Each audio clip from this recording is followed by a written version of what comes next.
Hello guys, welcome back to Dog Booster Knowledge channel and thank you for watching my last videos and please don't forget to click subscribe button।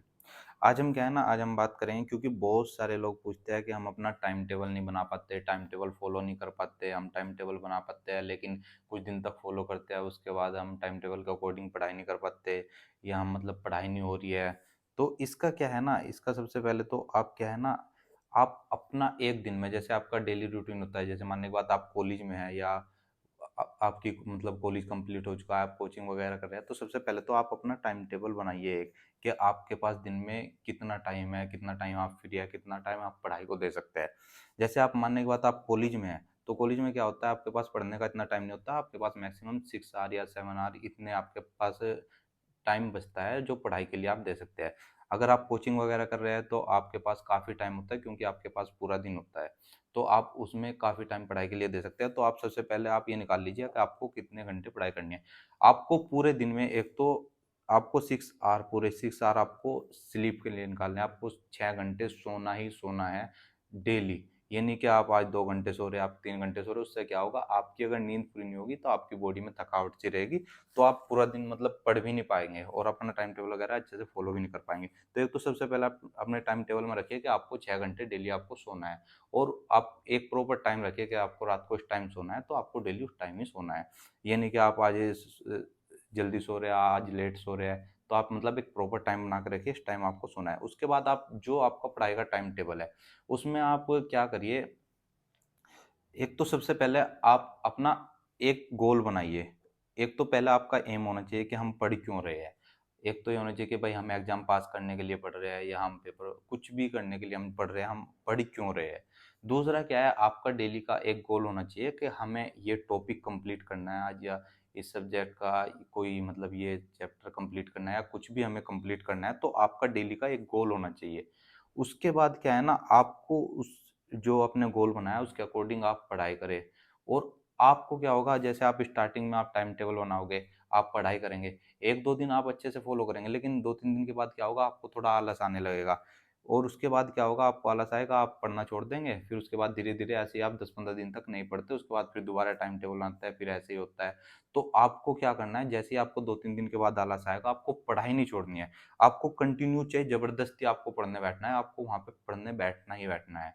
और एक दूसरा क्या होता है, आप कई बार क्या होता है, पढ़ने का मन होता है, आपके यार दोस्त वगैरह आते हैं, चलो पार्टी कर रहे, ये कर रहे, वो कर रहे, तो आप पढ़ने बैठते हो, तभी आप उठ के चले जाते हो, तो ऐसे आपका टाइम टेबल कई बार ऐसे भी फॉलो नहीं होता। तो एक तो आप क्या करिए, जैसे वीक में आपके 7 दिन होते हैं, 7 दिन में आप क्या करिए, 6 दिन पढ़ाई करिए, एक दिन आप अपना घूमने का या कुछ भी पार्टी करने का, मस्ती करने का, जो भी आप करना है या शॉपिंग करनी है, कुछ भी करना है, वो आप एक दिन निकाल के रखिए। उस दिन आप पढ़ाई ना करें, सिर्फ आप मस्ती करें, शॉपिंग करें, पार्टी करें, जो भी आपको करना है वो करें। बाकी 6 दिन में आप क्या करें, जो टाइम टेबल बनाया उसे फॉलो करें। उसमें आपको कोई भी आपका चाहे यार आए, चाहे दोस्त आए, चाहे आपको पार्टी करनी हो, सब अपनी कैंसिल करिए। अगर आपको ज़्यादा ही इमरजेंसी है तो आप कहीं जा सकते हैं, बाकी अपना टाइम टेबल फॉलो करिए। अगर आप 1 मंथ तक ये टाइम टेबल फॉलो करते हैं जो आपने बनाया है, तो ईज़िली आप आगे भी टाइम टेबल फॉलो कर लेंगे। आपका कभी ये मतलब एक्सक्यूज़ नहीं होगा कि हम टाइम टेबल फॉलो नहीं कर पा रहे या हमने टाइम टेबल बनाया, हमारी पढ़ाई नहीं हो पा रही। जैसे ही, क्योंकि क्या होता है ना, हम स्टार्टिंग में जब टाइम टेबल फॉलो करते हैं तो हमें इतनी प्रैक्टिस नहीं होती पढ़ने की, तो हम 1-2 दिन तो थोड़ा जोश में पढ़ते रहते हैं, लेकिन उसके बाद क्या है ना, हमें आलस आने लगता है क्योंकि हमारी बॉडी को प्रैक्टिस नहीं होती बैठने की। कई बार सिटिंग प्रॉब्लम होती है, हम बैठ नहीं पाते, 5-6 घंटे पढ़ने के लिए बैठ नहीं पाते। तो आप जैसे धीरे-धीरे आपको प्रैक्टिस होती जाएगी, तो 1 महीने के अंदर आपको इतनी अच्छी प्रैक्टिस हो जाएगी कि आप ईज़िली, आप अगर डेली पढ़ेंगे भी नहीं, आप एक भी दिन अगर नहीं पढ़ेंगे, तो आपको मतलब एक दिमाग में लगेगा कि आज हमने पढ़ाई नहीं की है, आपको खुद टेंशन होने लगेगी। तो इसलिए टाइम टेबल को प्रॉपर तरीके से आप फॉलो करें। एक अपने दिमाग में एक एम सेट रखिए, मतलब हमारा गोल होना चाहिए कि हमें करना क्या है, हम पढ़ क्यों रहे हैं। तो आपके दिमाग में वो होना चाहिए, क्योंकि अगर आप एग्ज़ाम के लिए पढ़ रहे हैं तो आपको ये होना चाहिए कि दिमाग में कि अगर हम नहीं पढ़ेंगे तो हम फेल हो जाएँगे। क्योंकि कोई भी एग्ज़ाम बिना पढ़े पास नहीं होगा, तुक्का मारने से कोई एग्ज़ाम पास नहीं होता। और आपको पढ़ाई जो करनी है वो टाइम टेबल के अकॉर्डिंग करें। अगर आप टाइम टेबल के अकॉर्डिंग पढ़ाई करेंगे तो सबसे ज़्यादा बेनिफिट क्या है टाइम टेबल बनाने का। आपने मानने के बाद डेली का गोल बनाया, हमें इतना टॉपिक कंप्लीट करना है या डेली का इतना कवर करना है, तो उसके अकॉर्डिंग टाइम के हिसाब से ही आपका पूरा सब्जेक्ट टाइम से कंप्लीट हो जाएगा, आपका सारा कोर्स टाइम से कंप्लीट हो जाएगा।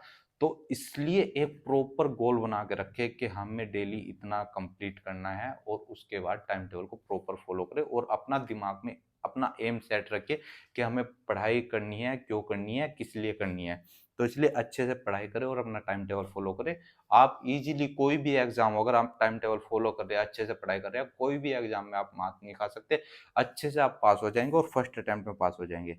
एफएमजी का एग्जाम इतना हार्ड नहीं है। अगर आप अच्छे से पढ़ाई करेंगे, रेगुलर पढ़ाई करेंगे, तो आप इजीली पास हो जाएंगे, आपको डरने वाली कोई बात नहीं है और अच्छे मार्क्स के साथ पास होंगे। And thank you for watching this video.